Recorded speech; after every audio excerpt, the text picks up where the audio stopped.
Hi, I'm Tara Murray. I'm the librarian for the American Philatelic Society and the American Philatelic Research Library, both housed here at the American Philatelic Center in Bellefonte, Pennsylvania. Our building used to be a match factory, which operated from 1899 until the 1940s. Then it was a home improvement store, and then the building sat vacant until the American Philatelic Society and American Philatelic Research Library moved in 2004.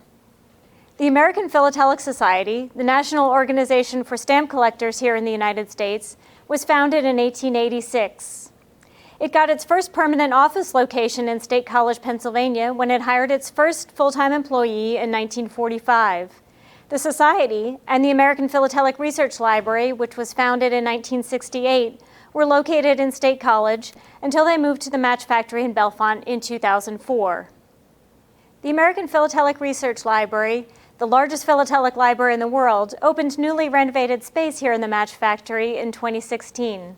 The library serves stamp collectors as well as postal historians, academic historians, and others all over the world. Our collection includes catalogs and other material about postage stamps, but also anything related to postal services and carrying the mail.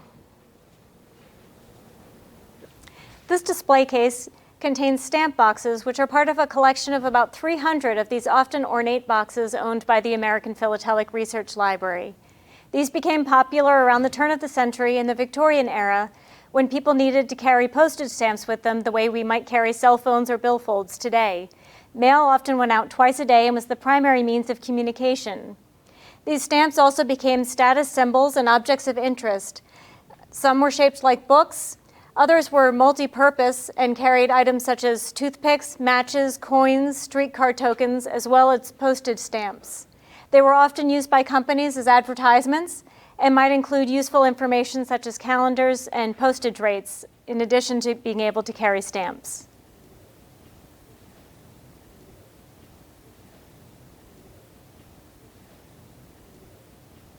This is one of the oldest items on display here at the American Philatelic Center. It is our George Washington free frank, and that is a piece of mail that was sent with the president's free franking privileges, which meant that he didn't need to pay postage in order to mail a letter. This was the earliest documented example of free franking in the United States, sent just a few weeks after George Washington was inaugurated, and he signed in the lower left corner, President, U.S. The George Washington Free Frank was donated to the American Philatelic Society in 2012. It had been stored by its previous owner in a bank vault in New Jersey and sustained moisture damage in the wake of Hurricane and Superstorm Sandy. After being donated to the APS, it was subsequently voted as one of the top 10 most endangered historic artifacts in Pennsylvania, and subsequently received funding for conservation, treatment, and framing so that it could be displayed for visitors.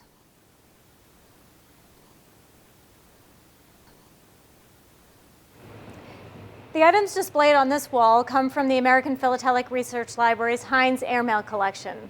This collection documents the early days of airmail, and specifically here in Bellefonte, which was one of the refueling stops on the transcontinental airmail route.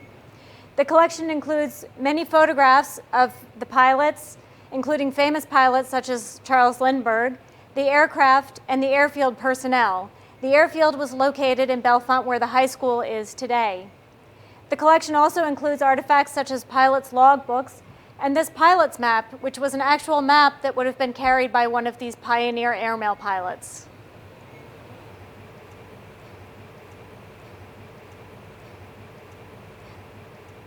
The pioneer airmail pilots were known as daredevil personalities because of their risky profession, and crashes were frequent.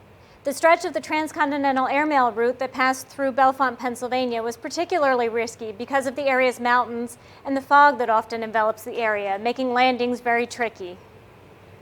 One of the most famous of the pilots shown here is William C. Wilde Bill Hobson. Hobson flew for many years for the airmail service and was the last of the pioneer airmail pilots to die in a crash near Bellefonte. He was taking off from Bellefonte, headed towards Cleveland, Ohio, in heavy rain when his plane hit a tree and crashed. The part of the transcontinental airmail route that passed through Bellefonte and central Pennsylvania was known by pilots as the Hell Stretch because it was so dangerous for them to fly. They faced numerous dangers, including running out of fuel mid-flight and crash landing, to low visibility caused by the frequent fog, to inclement weather. And this caused many crashes, some of them fatal, and some of which the pilots walked away from. This display includes some of the many photographs we have of crashes in the area, including some spectacular ones, such as this nosedive by a plane, which surprisingly resulted in the pilot walking away unscathed.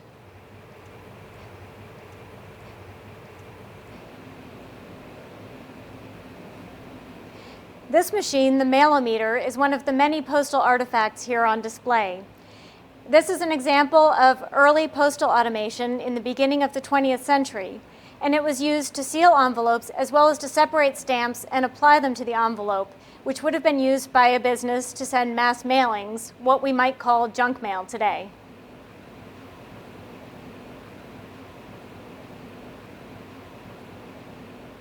The earliest postage stamps were issued without perforations and had to be cut apart before they could be used.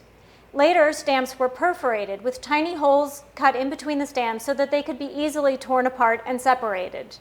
This machine is a Rosbach perforator, and it has wheels with tiny little metal teeth that were used to punch those holes in a sheet of stamps which was fed through the machine. This particular perforator was used to perforate a government-issued postage stamp in 1920 and was subsequently relegated to a junkyard in Canada where it was rescued and then donated to the American Philatelic Society.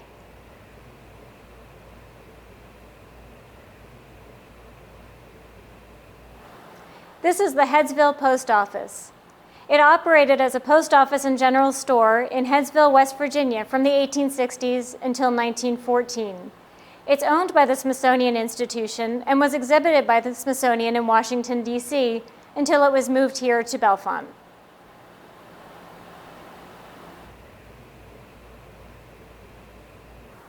As in many small towns at the time, this building operated as a post office and a general store, so people would have come in to buy stamps and send mail, as well as to buy basic necessities of life. The items on these shelves are typical of what would have been in a general store during this time period, and include everything from fabric and sewing and knitting supplies, to clothes and shoes, cigars and tobacco products, to dry goods and medicinal products.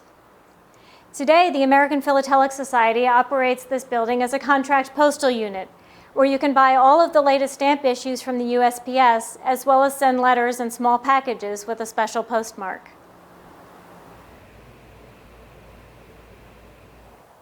Throughout the building, we have many artifacts on display that document the history of mail services and the post office.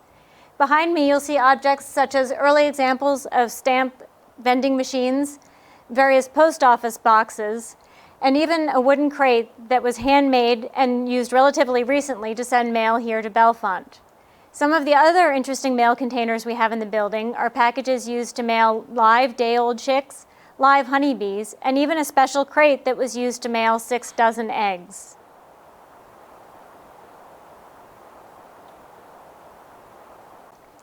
We have some examples of early post office automation, including a hand-cranked canceling machine, and we also have a unit of post office boxes.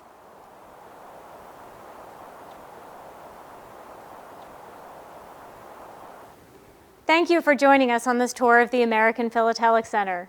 If you find yourself in Bellefonte and would like to visit us in person, we'd love to have you, and one of our staff would be happy to show you around the building, to talk about the history of the match factory, show you some of our postal artifacts, and talk about stamp collecting. We're open Monday through Friday from 8 to 4:30, excluding major holidays, and you can also visit us on the web at stamps.org.